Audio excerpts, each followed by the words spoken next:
जब से मेरे पति नहीं रहे, उसके बाद मेरे देवर नहीं रहे, सासू माँ नहीं रहे, तो लोगों ने हमें बहुत ज़्यादा परेशान कराया है, समाज के लोगों ने। मैंने इन सालों में बहुत बुरा टाइम भी देखा, बहुत कुछ बोला, ये कैरेक्टरलेस है, ये है, वो है, पता नहीं क्या क्या बोलते थे लोग, पर हमने किसी की भी नहीं सुनी। हमने अपना उद्देश्य रखा, मैंने भी मैं बच्चों को पढ़ाना, इनका पालन पोषण करना। कोशिश करने वालों की कभी हार नहीं होती। सोहन लाल द्विवेदी जी की लिखी ये पंक्तियां चरितार्थ होती हैं पालमपुर की तारा वालिया पर। दोनों हाथों में उंगलियां न होने के बावजूद उन्होंने अपनी मेहनत के दम पर अपने बच्चों के जीवन की सफलता की पटकथा लिख दी। इस वक्त पालमपुर के एक छोटे से गांव कंडबाड़ी में मौजूद हूं।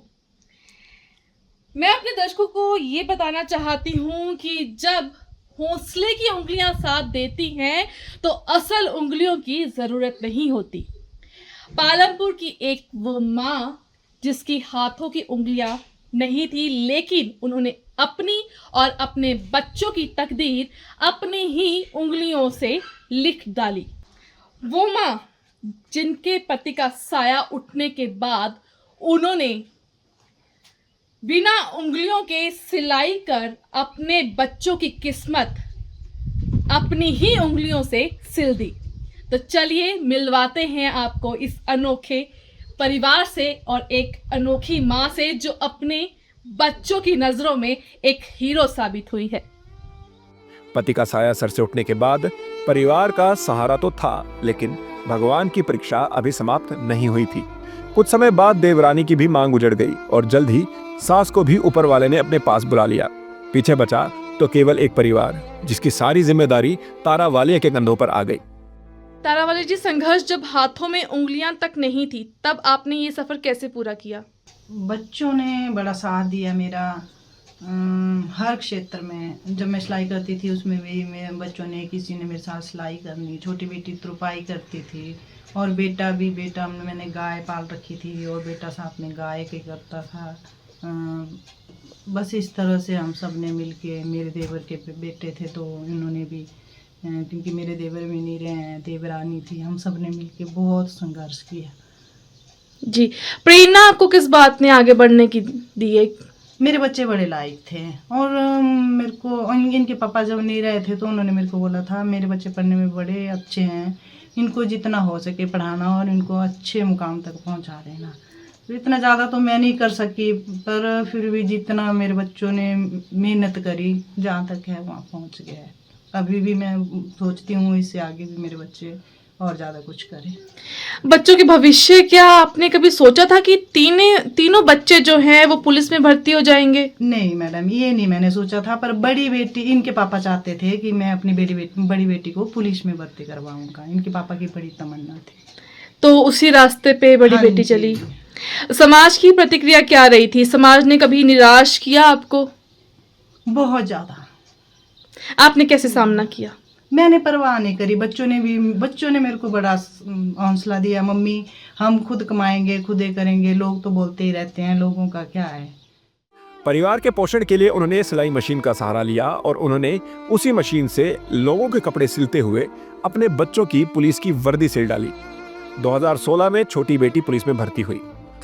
नमस्कार, मेरा नाम दीपिका वालिया है और मैं 2016 में पुलिस में भर्ती हुई थी।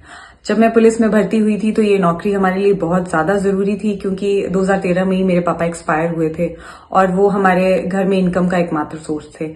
मेरे पापा के जाने के बाद मेरी मम्मी ने सिलाई मशीन का सहारा लिया और हमें पाला। उस टाइम हमारे पास गाय थी, हम ट्यूशन्स पढ़ाते थे, जैसे तैसे करके हमने वो 3 साल निकाले और उसके बाद मैं पुलिस में भर्ती हुई। मैं उन सब लोगों का दिल से धन्यवाद करना चाहती हूँ जिन्होंने उस मुश्किल समय में मेरा सहयोग दिया, जैसे मेरे टीचर्स और शिशु पटियाल सर, जिनके कांटेक्ट में आज मैं नहीं हूँ, पर मैं उनको धन्यवाद करना चाहूंगी। वो महीने मुझे 500 रुपए देते थे और उस समय उनके दिए हुए 500 रुपए मेरे लिए बहुत ज्यादा जरूरी थे। और मेरी मदर का स्पेशली थैंक्स, जिन्होंने इतने मुश्किल समय में भी हमारी पढ़ाई को कभी सफर नहीं होने दिया और उन्होंने हमारे पापा मम्मा दोनों का रोल अदा किया है, तो उनका बहुत बहुत धन्यवाद। और मैं भगवान से ये प्रार्थना करूंगी कि हर बच्चे को भगवान ये मौका दे कि वो अपने माँ बाप को प्राउड फील करवाए। मैं बता नहीं सकती हूँ मुझे कितना अच्छा फील हो रहा है अपनी मम्मा को इतना खुश देख के। तो सबका तहे दिल से हमारे पापा हमारे साथ नहीं है, पर जहां भी वो आज होंगे और हमें देख रहे होंगे और शायद हम पे प्राउड फील कर रहे होंगे कि जैसा वो चाहते थे शायद थोड़ा बहुत ही उनके बच्चे कर पाए। 2018 में बड़ी बेटी ने वर्दी पहनी और अब छोटा भाई भी पुलिस में अपनी सेवाएं देगा।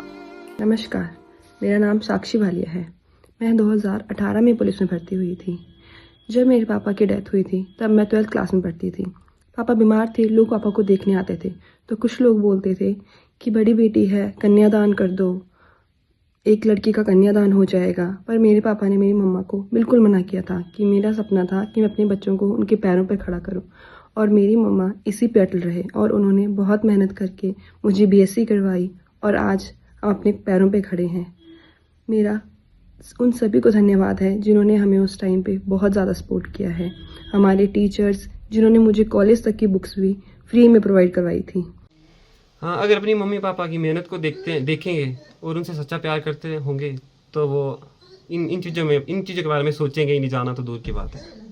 सरकारी मदद क्या आपको सरकार प्रशासन से किसी तरह की सहायता मिली है? नहीं, हमें कोई मदद नहीं मिली। सरकार और प्रशासन की तरफ से कोई सहायता नहीं मिली। सहायता नहीं मिली हमें। इनके पापा बोल गए थे जब उनकी तबीयत खराब हुई थी तो उन्होंने मेरे को बोला था मैं तो पता नहीं बचूंगा नहीं बचूंगा, पर मेरे बच्चों को पढ़ा लेना, इनको नौकरी लगा देना इनको। जानना चाहेंगे कि आपके जो पति हैं थे उनको क्या हुआ था? बीमार थे वो? हाँ जी, पहले तो पता नहीं लगा, उनको छाती में दर्द हुआ, फिर जब मैंने टेस्ट वगैरह करवाए तो उनको कैंसर हो गया। अच्छा, कैंसर से पीड़ित थे तो पता ही नहीं चला अच्छा, लास्ट स्टेज पे ही लगा पता। ये कहना गलत नहीं होगा कि ये परिवार भगवान की परीक्षा में उत्तीर्ण हुआ है। जहां लोग अपनी किस्मत को कोसते हैं, वहीं तारा वालिया जैसे लोग अपनी मेहनत के दम से ये साबित कर देते हैं कि कोई भी लक्ष्य बड़ा नहीं होता। समाज और किस्मत से लड़ते लड़ते आज उनकी मेहनत रंग लाई है। शायद इसलिए जो कहते हैं सही कहते हैं कि असफलता एक चुनौती है, स्वीकार करो। क्या कमी रह गई देखो और सुधार करो। जब तक सफल ना हो नींद चैन को त्यागो तुम, संघर्ष का मैदान छोड़ मत भागो तुम। कुछ किए बिना जय जयकार नहीं होती, कोशिश करने वालों की कभी हार नहीं होती।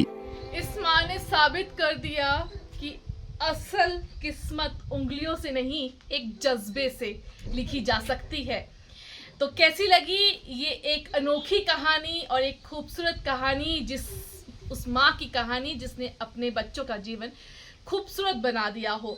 ज़रूर बताइएगा कमेंट बॉक्स में। और इस तरह की ज़मीन से जुड़ी हुई कहानियाँ देखने के लिए देखते रहिए देवभूमि न्यूज़ टाइम्स। मिलते हैं कभी और कहीं और किसी एक और अनोखी कहानी के साथ, उस हीरो के साथ। तब तक के लिए नमस्कार।